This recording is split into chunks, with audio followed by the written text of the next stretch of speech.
If you're a horror movie enthusiast fascinated by fate and the unnerving question of whether we can ever truly outrun death, Final Destination 2000 likely holds a special place in your cinematic collection.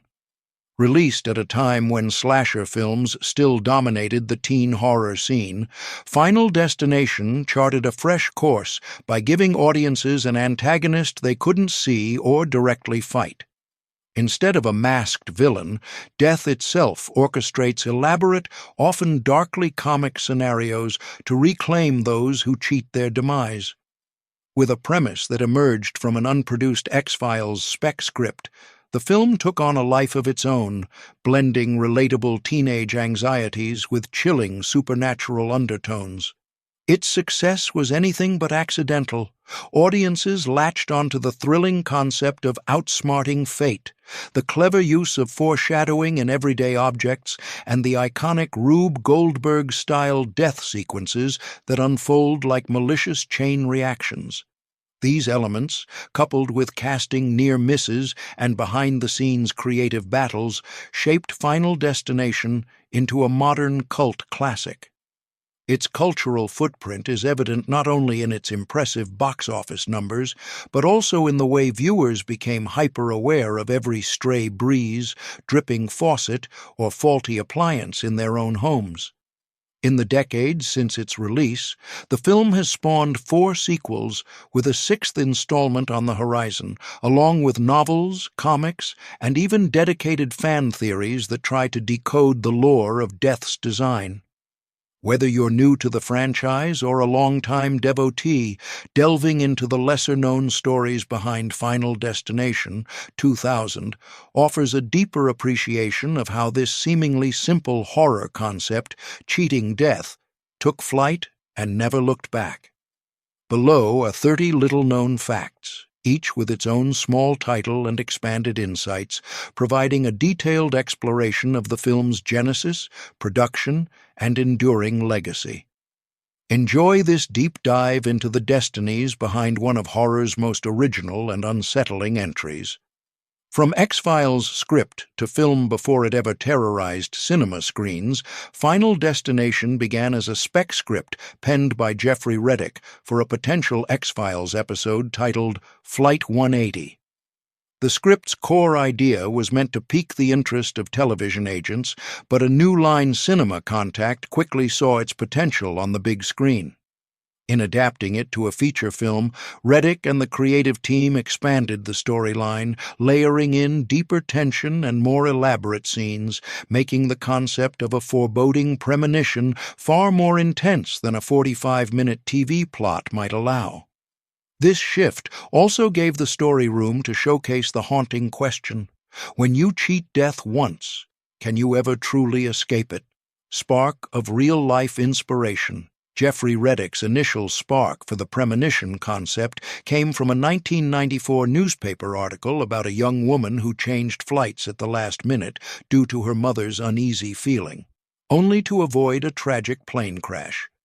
This real-life dodge of catastrophe planted the thematic seed that would become Final Destination's hallmark, that a simple twinge of unease or a gut instinct can have life-altering significance. Incorporating such a small but pivotal detail from true events made the film feel more grounded, ensuring that audiences could imagine themselves in a similar situation where one minor choice could mean the difference between survival and doom. TWA Flight 800 Influence. When it came time to conceptualize the plane crash in Final Destination, the creative team looked to the real-life tragedy of TWA Flight 800, which exploded off Long Island in 1996. Carrying many students en route to Paris, the disaster echoed the youthful demographic the film itself targeted. Real footage of the wreckage was inserted to bolster the sense of authenticity. By weaving actual disaster imagery into the heart-pounding opening scene, the filmmakers gave viewers a raw, unsettling reminder that aviation calamities can strike unexpectedly, blurring the boundary between movie fiction and horrifying reality. Name change for broader impact. Originally titled Flight 180, the film was rebranded as Final Destination to avoid confusion with other plane-based action flicks like Con Air. This pivot from a literal reference to a more thematically suggestive title was a brilliant move. It distills the story's core question, can anyone outrun their final destination, into 2 words. The shadowy notion of an inevitable endpoint resonates more universally than a plane number, allowing the film to stand out and planting a seed for future sequels where the terror extends far beyond an airplane scenario. Still, Flight 180 remains visible in props and set pieces as a subtle Easter egg for keen-eyed fans. Homage to horror filmmakers. If you study the character names in Final Destination, you'll notice they're clever tributes to past masters of the horror genre. Alex Browning alludes to Todd Browning, famed for directing classics like Freaks. Val Lewton tips a hat to the producer behind 1942's Cat People. Billy Hitchcock obviously nods to Alfred Hitchcock, the suspense legend, while other figures echo the influence of German expressionist filmmaker F.W. Murnau. By weaving these names into the script, the creative team acknowledged the cinematic shoulders they stood upon, linking classic atmospheric horror to a more modern, supernatural brand of terror. This intergenerational nod reflects how horror continually evolves while honoring its roots. Almost cast, Tobey Maguire and Kirsten Dunst. Before Devon Sawa and Ali Larter brought Alex and Clear to life, there was a strong possibility that Tobey Maguire and Kirsten Dunst would land those roles. Ultimately, they likely passed in favor of their future collaboration on Spider-Man 2002. While Maguire and Dunst could have brought different energy, Sawa and Larter delivered performances that perfectly melded vulnerability with determination. Their chemistry helped shape the film's urgent tone, especially in pivotal moments when Alex's alarm bells ring and Clear must choose whether to trust him. The near casting underscores how casting decisions can rechart a film's atmosphere, timing, and eventual success. Jessica Biel and age limitations. Jessica Biel emerged as a strong candidate to play Clear Rivers, yet she was only 17 years old during pre-production. Strict child labor laws for underage performers made the demanding shoot schedule unfeasible. The world of casting is often shaped by such logistical realities, meaning that an actor's timing and age can shift the entire direction of a film. Biel would later delve into the horror genre through the Texas Chainsaw Massacre, 2003, but her close brush with Final Destination remains a compelling footnote, underscoring the many forces, legal, logistical, and creative, that come together to determine who ultimately appears on screen. Casting Tony Todd for Fear Factor. When the production team needed an actor to embody Bloodworth, a cryptic mortician who seems to know more about Death's plan than he lets on, Tony Todd was a no-brainer pick. Famous for his terrifying role as Candyman, Todd brought a voice laced with foreboding gravitas that enriched every line he uttered. His performance spurred debates among fans that Bloodworth might literally be death in human guise. While the filmmakers later downplayed this theory, Todd's magnetic presence ensures that every mortician scene crackles with grim tension, effectively becoming the film's interpretive guide to the rules of cheating death. Is Bloodworth actually death? The idea that Tony Todd's Bloodworth is death personified has been fiercely discussed in fan circles. He displays near-omniscient knowledge of how the invisible force operates, raising suspicions that he could be orchestrating events. Director James Wong and Todd himself have dismissed this notion as purely speculative, but that hasn't stopped it from flourishing. This ongoing debate adds a layer of myth to the Final Destination series, illustrating how a relatively brief supporting role can become a cult figure, fueling discourse for years on social media and at horror conventions alike. John Denver's uncanny soundtrack. John Denver's music, especially Rocky Mountain High, plays ominously before multiple deaths in the film, a chilling nod to Denver's own fatal plane crash in 1997. This incongruity between Denver's warm folk tunes and the film's rapidly escalating terror underscores the pervading sense that death toys with its victims in whimsical ways. The gentle, nostalgic quality of the songs amplifies the unease, reminding us how eerie it is to hear something so peaceful right before a violent catastrophe. This creative choice deepens the film's overarching motif. Random, everyday moments can quickly transform into horror. The Gimbal-Driven Plane. Set to portray the harrowing turbulence of Flight 180's doomed ascent, the production team erected a massive gimbal-mounted set that rocked and rattled with intense realism. Actors experienced the visceral shakes firsthand, channeling genuine fear and disorientation. Impressively, the same set was creatively redressed for different portions of the film, helping the production stretch its budget. The result is an opening sequence that grips viewers in raw panic. From the first sign of mechanical breakdown to Alex's frantic attempt to warn everyone, it's a visceral introduction to the unstoppable chain of events that define Final Destination. Alex's clock, 4 days for one shot. One of the film's most understated yet symbolic moments unfolds when Alex's digital alarm clock shifts from 1 to 180, foreshadowing the plane's doomed flight. Achieving this simple effect took 4 full days of filming.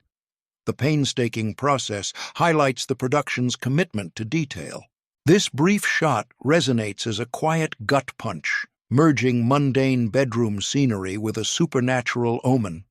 By dedicating so many resources to a seemingly small snippet, the filmmakers emphasized the importance of injecting dread into everyday life, reinforcing the idea that death's design lurks behind even the most ordinary objects and moments. Deleted romantic subplot.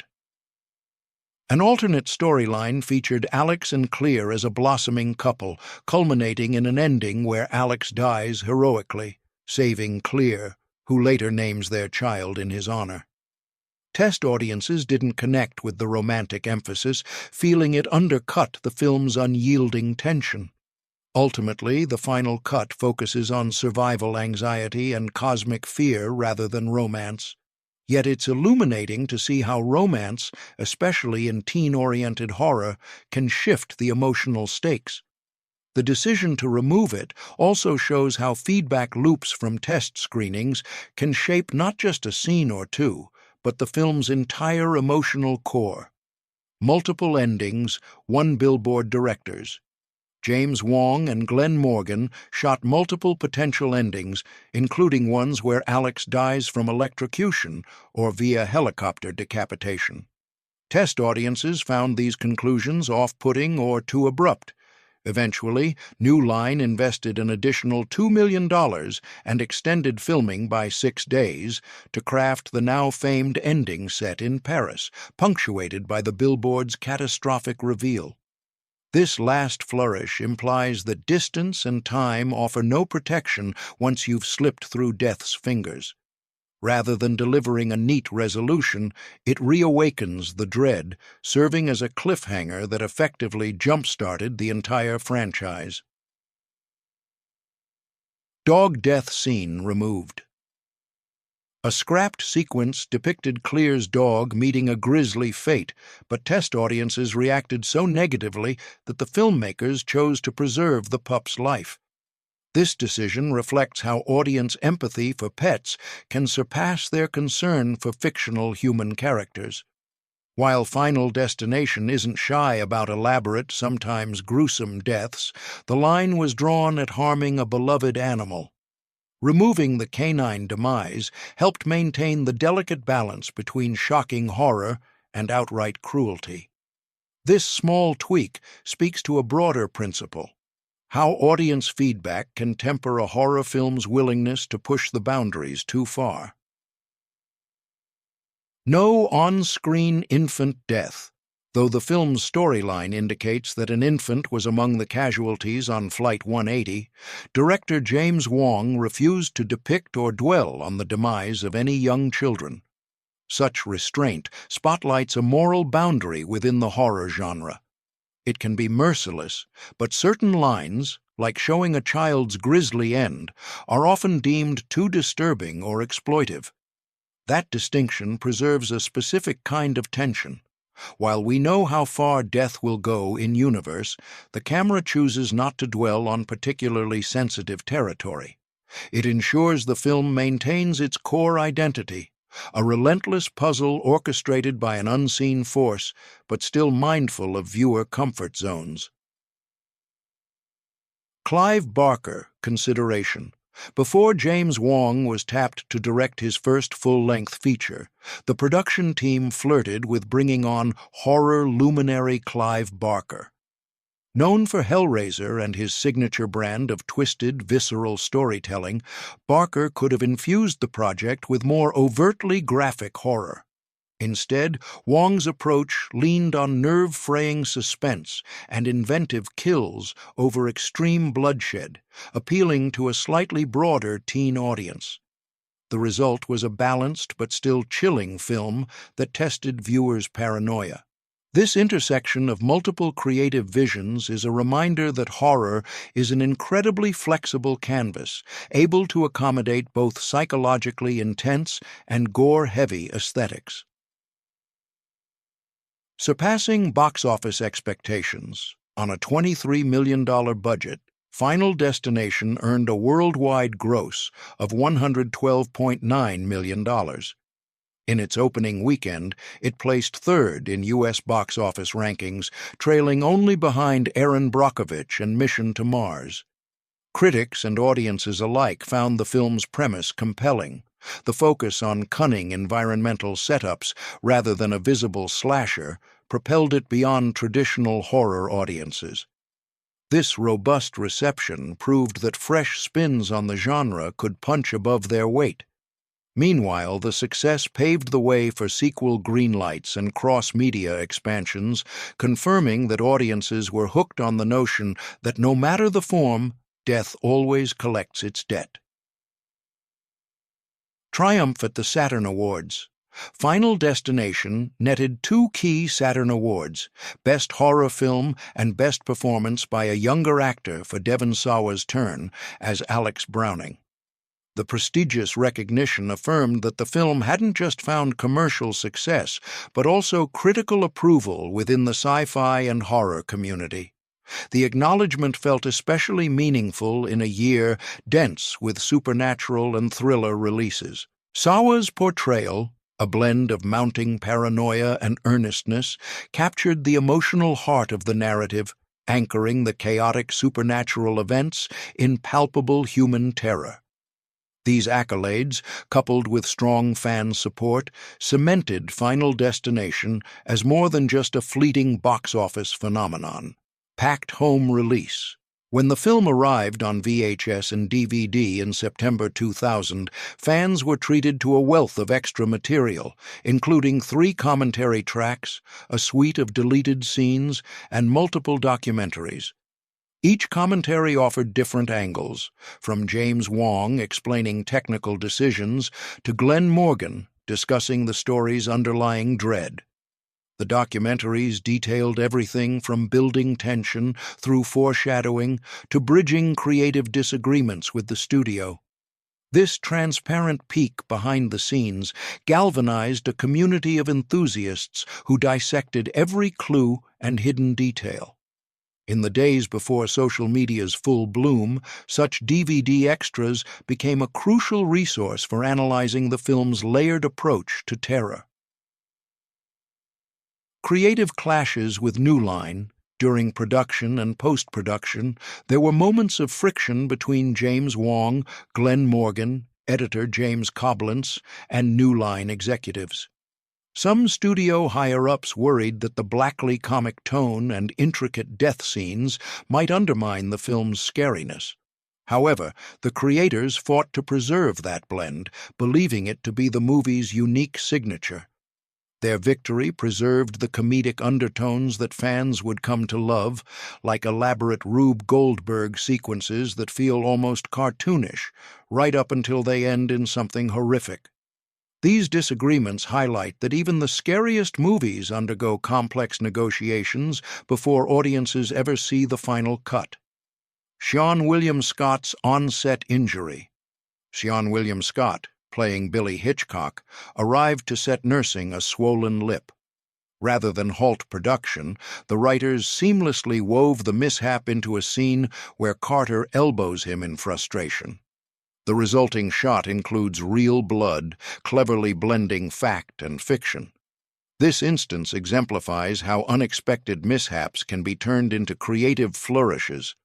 Billy's comedic, somewhat naive vibe also benefited from this tweak, reinforcing how easily misfortune strikes, even in ways not scripted. It's almost an echo of the film's motif. Random accidents can have pivotal effects on the grand design. Val Lewton's mysterious match teacher, Val Lewton, lights her stove using an electric spark, yet in a later shot she's shown using a match, an apparent continuity blunder. While minor, such errors spark speculation in a film that emphasizes hidden signs and cosmic meddling. Some fans interpret it as death playing with details, though it's more likely just a slip. Even so, these little quirks feed into the film's overarching culture of every detail is a clue, encouraging viewers to watch more carefully and second-guess anything that appears even slightly out of place. This vigilance becomes part of the fun and paranoia at the heart of the Final Destination experience. The Seat 25, J versus. 25 I quirk when Alex boards. Flight 180, his ticket reads Seat 25J, but he ends up settling into Seat 25I. Air travel experts might note airlines often skip certain letters to avoid confusion, and I is sometimes omitted because it can be mistaken for 1. Whether a genuine production oversight or a subtle nod to real-world quirks, it perfectly fits the film's pattern of uncanny coincidences. To fans, it's more evidence that the entire environment is riddled with tiny manipulations, reinforcing that the difference between life and death might be as small as 1 letter in a seat assignment. Looney Tunes-style deaths. Jeffrey Reddick has likened the film's creative kills to Looney Tunes gags, minus the safe cartoonishness. Where Wile E. Coyote's contraptions typically fail without real harm, Final Destination invests them with lethal seriousness. This imaginative approach to fatalities, featuring improbable sequences of accidents, provides the franchise's signature flair.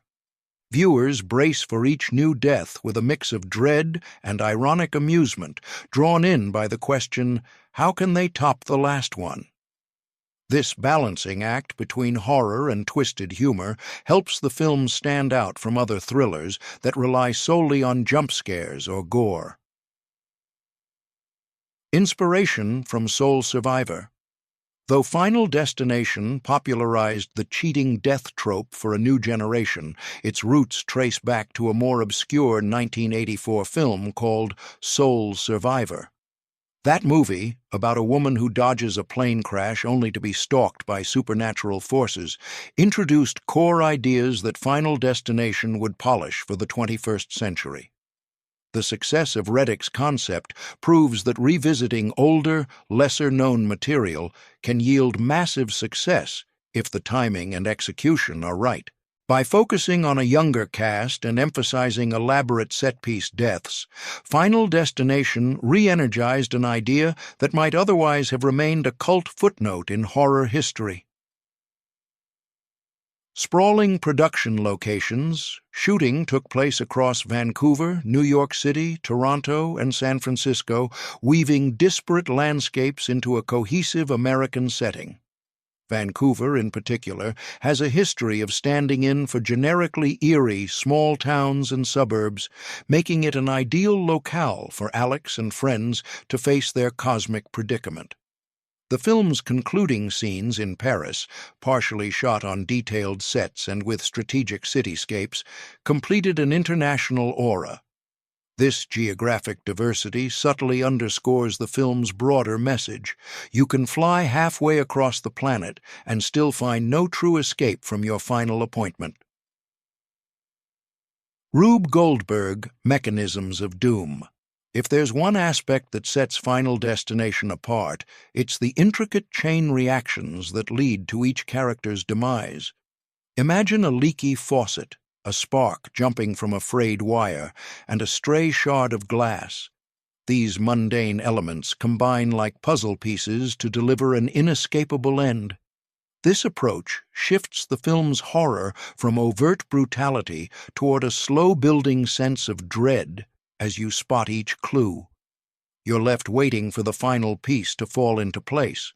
Such sequences became a calling card not just for Final Destination, 2000, but for the entire series, each sequel trying to outdo the last in lethal creativity. Confusing timeline of 1999 or 2000, the franchise's timeline sparks debate among fans. A memorial plaque suggests the crash occurred in 1999, but a reference to Stuart Little, released in December 1999, muddying whether it's actually 2000. Final Destination 5 later cements Flight 180 as happening in 2000, adding further ambiguity. Whether this is a continuity slip or a deliberate puzzle, it dovetails neatly with the film's broader ethos of cosmic uncertainty. Fans have used freeze frames and script notes to argue for both sides, but the confusion underscores a deeper point. In a universe governed by death's hidden design, precise chronological markers may not matter as much as that ever-present sense of inevitable doom. Launching a horror legacy, the box office success and cultural impact of Final Destination were immediate and lasting, inspiring 4 sequels, plus a rumored 6th installment titled Bloodlines, slated for 2025 release, alongside novelizations and comic adaptations. The film popularized the notion of death by environment, turning ordinary places into potential death traps. Its staying power lies in that universal fear. Can you really escape fate's appointment?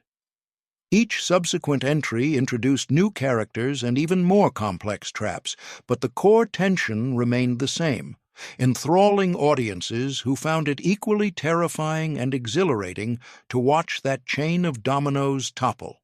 From Flight 180 onward, Final Destination continues to remind us that even the simplest decisions, like changing seats on an airplane, can have monumental, irreversible consequences. In revisiting these 30 little-known facts, it's evident that Final Destination's unique blend of suspense, supernatural elements, and sly, dark humor has cemented its place in horror history. Spawning a devout fan base, sequels, fan theories, and even moral debates on what's fair game to depict on screen, the film has firmly embedded itself in cultural consciousness. Its Rube Goldberg approach to doom redefined viewer expectations, transforming innocuous household items into harbingers of doom. By weaving real-life inspirations and references to classic horror into a teen-focused narrative, Final Destination achieved a distinctive resonance that endures to this day. Therein lies the film's greatest triumph. It transcended any single label, be it supernatural thriller or teen slasher, to become a genre-bending staple that keeps audiences nervously eyeing every passing bus, slippery bathroom floor, or humming kitchen appliance. No matter how many times you watch it, the dread remains palpable. a testament to the film's clever design and haunting message. Once you've cheated death, you'll spend every moment wondering when it will come to collect.